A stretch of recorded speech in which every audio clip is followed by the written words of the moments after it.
जय हिंद दोस्तों, मैं हूं मेजर गौरवारी और आप देख रहे हैं मेजरली राइट। आपने नारा सुना होगा स्कूल और कॉलेज में ना, जब लोग प्रदर्शन करते हैं सड़क पे कि जो हमसे टकराएगा चूर चूर हो जाए। ये नारा नहीं है, ये हकीकत है, ये सच्चाई है। अब देखिए मालदीव्स के साथ क्या हुआ है। लेकिन दोस्तों, हेरन फर्नांडो कौन है? ये आदमी कौन है हेरन फर्नांडो? ये श्रीलंका के मंत्री हैं और श्रीलंका के मंत्री ने यह बोला है भाई कि मालदीव्स का घाटा, श्रीलंका का फायदा।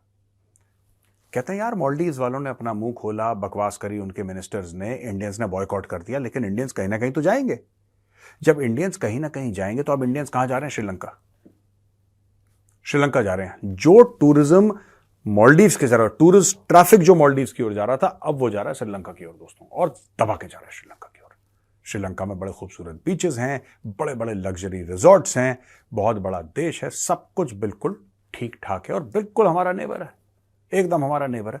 तो श्रीलंका काफी इंडियंस वहां पे जा रहे हैं। मैं आपको ये रिपोर्ट के बारे में पहले कुछ बताता हूं, फिर ये भी बताऊंगा किस तरीके से मालदीव्स की इकोनॉमी की वाट लग गई है और अब ये चाइना को कह रहे हैं कि रिस्ट्रक्चर करो डेट, यार हमने तुमसे पैसा ले लिया है, कुछ ना कुछ तो करो, कुछ ना कुछ तो करो, वरना बॉस बहुत फंस जाएगा मालदीव्स। ये देखिए, सबसे पहले हम श्रीलंका चलते हैं।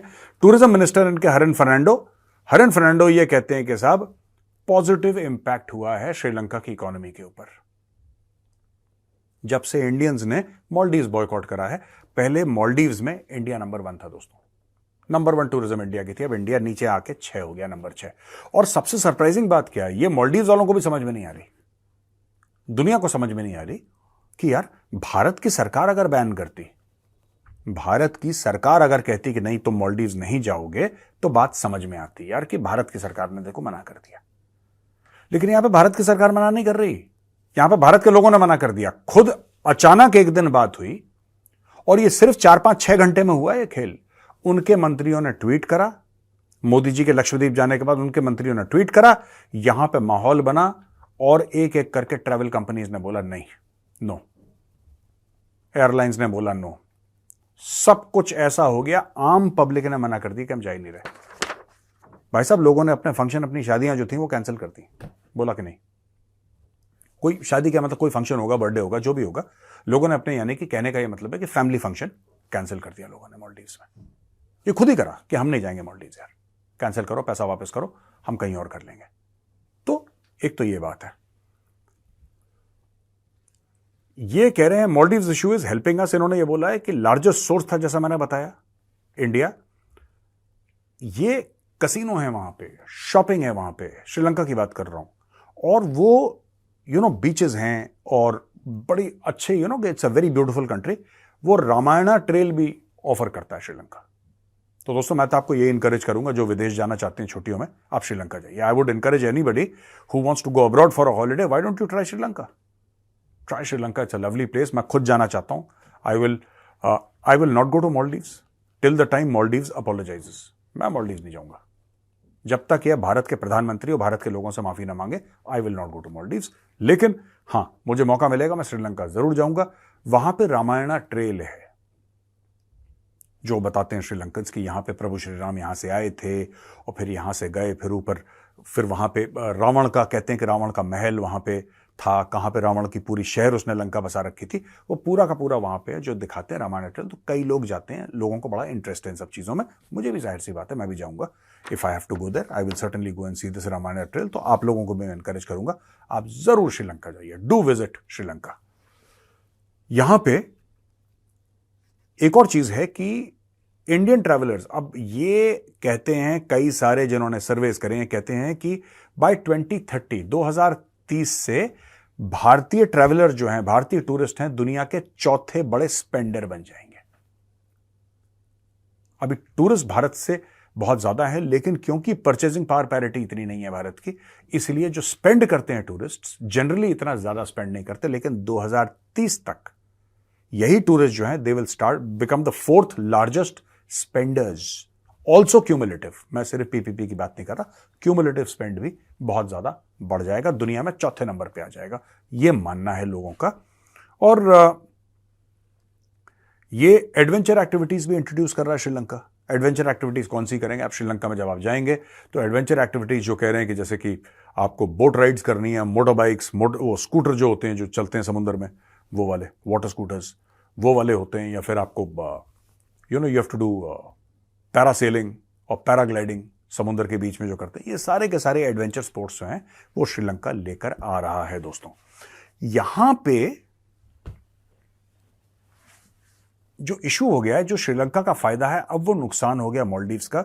और जब से भारत से पंगे लिए मालदीव्स ने, पता नहीं क्या हुआ है, भारत ने तो कुछ करा नहीं, भारत तो फिर पैसे दे रहा है मालदीव्स को, भारत फिर मदद कर रहा है मालदीव्स की। अब वो लोग बेवकूफ हैं, मालदीव्स की सरकारें, मोहम्मद मुइज़ू वगैरह, कि बोला भारत के फौजी आउट, भारत के फौजी आउट, भारत ने बोला ओके आउट। आउट करने के बाद क्या करा, बोला साहब जो आपने जहाज दिए थे, 2 हेलीकॉप्टर दिए थे ना, वो हमें चलाने नहीं आते। यार ये तो बड़ी अजीब सी बात है, this is very stupid.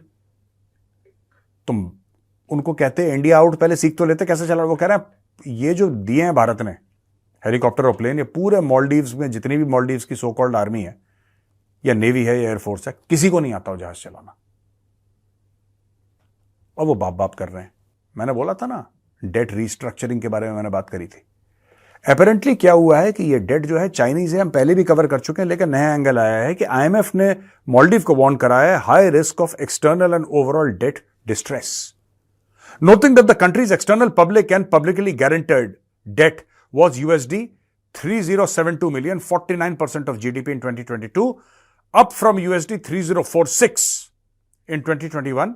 Overall fiscal deficit is to reach 13.4% of GDP in 2023, estimated to have reached, ये पहुंच चुका है, with public debt expected to rise to 118% of GDP in 2023. तो दोस्तों यहां पे 19% जो टोटल डेट है मालदीव्स का, वो चाइना होल्ड करता है इस समय। ये 2023 के आंकड़े हैं, ठीक है, 2023 के आंकड़े, लेकिन ये बढ़ बढ़ के अभी 30, 40, 50% हो जाएगा बहुत जल्दी, बहुत जल्दी हो जाएगा। क्योंकि देखिए मालदीव्स की इकोनॉमी अब बैठ रही है। चाइना जहां पे अपना चूरन चटाता है वहां की इकोनॉमी बैठ जाती है। पाकिस्तान को देख लीजिए, श्रीलंका को देख लीजिए, मालदीव्स को देख लीजिए, कितनी अफ्रीकन रिपब्लिक्स हैं उनको देख लीजिए, लाओस को देख लीजिए, कंबोडिया को देख लीजिए, जहां पे चाइना ने हाथ रखा ठप से इकोनॉमी नीचे गई। प्रेडेटरी काइंड ऑफ इकोनॉमी है ना चाइना की, ये मदद थोड़ा ना करते हैं किसी की। तो यही चीज हो रही है दोस्तों इस वक्त मालदीव्स के साथ। अब मालदीव्स को आईएमएफ ने बोला है कि अपना लोन रिस्ट्रक्चर कराओ क्योंकि तुम डिफॉल्ट करने वाले हो। और अगर मालदीव्स कर गया डिफॉल्ट भाइयों, तो फिर वही सीन मालदीव्स में दिखाई देंगे जो श्रीलंका में दिखाई दिए थे। आप समझ गए मैं क्या कह रहा हूं? पब्लिक घुसेगी मोहम्मद मुइज़ू के महल में, और मोहम्मद मुइज़ू के बाल नहीं है उसके, कम है उसके बाल बेचारे के, मोहम्मद मुइज़ू का कॉलर पकड़ के उसको घसीटेगी सड़कों पर। ये इमेजेस देखिए आप, ये दोस्तों श्रीलंका की इमेजेस हैं जब श्रीलंका में कुछ साल पहले तांडव हुआ था। देख रहे हैं आप इमेजेस? लोग घुस गए सड़कों पर, मंत्रियों को मार मार के ले गए, मंत्रियों के कपड़े फाड़ दिए, स्विमिंग पूल में घुस गए, प्रेसिडेंट पैलेस में घुस गए, प्रेसिडेंट को भागना पड़ा जहाज लेके। ये सारे के सारे कांड श्रीलंका में हो चुके हैं दोस्तों, और मालदीव्स उसी रास्ते जा रहा है। श्रीलंका में क्यों हुए थे कांड, ये समझने की जरूरत है। श्रीलंका में भाइयों ये कांड इसलिए हुए थे क्योंकि श्रीलंका ने बहुत ज्यादा मुंह फाड़ के चाइना से पैसे ले लिए थे, राइट? चाइना से पैसे ले लिए। अब वही काम कर रहा है मालदीव्स, चाइना से पैसे ले लेके। क्योंकि देखिए, जब आपको लगता है ना कि मुफ्त में पैसे मिल रहे हैं, when you think that you are getting free money, फिर आपको लगता है मैं काम क्या करना है यार, मुफ्त के पैसे मिल तो रहे हैं हमें, ले आओ, देखते हैं कल जो भी होगा, राष्ट्रपति जो भी होगा, प्रधानमंत्री वो बाद में देखेगा यार, मैं तो ऐश कर लूं। तो लो चाइना से पैसे। चाइना कभी मना नहीं करता। चाइना कहता है कितने रुपए चाहिए तुम्हें? कह रहा साहब 10 मिलियन, 20 लो यार, ऐश करो तुम्हें मना करा हमने, लो ये भी लो वो भी लो। अच्छा, चाइना के भड़काने से मोहम्मद मुइज़ू ने भारत को आंखें दिखाना शुरू कर दिया, क्योंकि उसको लग रहा था कि चाइना की बैकिंग है। यानी कि चाइना, जाहिर सी बात है, भारत से बड़ा इकोनॉमिक पावर है, इसमें कोई शक नहीं है। चाइना का जीडीपी भारत से बहुत ज्यादा बड़ा है, इसमें भी कोई शक नहीं है। तो उसको लगा कि क्योंकि चाइना मेरा भाई है, चाइना मेरा दोस्त है, तो मैं चाइना को अपने पीछे रखूंगा और मैं भारत से भिड़ जाऊंगा और मैं वोट ले लूंगा, मैं पैसे भी ले लूंगा, मैं सब कुछ कर लूंगा। प्रॉब्लम यह है कि उसको यह नहीं पता कि चाइना उसका इस्तेमाल कर रहा था। आज की तारीख में आईएमएफ बार बार वार्निंग दे रहा है, 3 वार्निंग दे चुका है IMF. 3 warnings IMF has already given to Maldives. तुम्हारी इकोनॉमी फिसल रही है बड़ी तेजी से, इसको रोको। और तुम्हारी इकोनॉमी को जो सबसे बड़ा खतरा है वो है चाइनीज पैसा।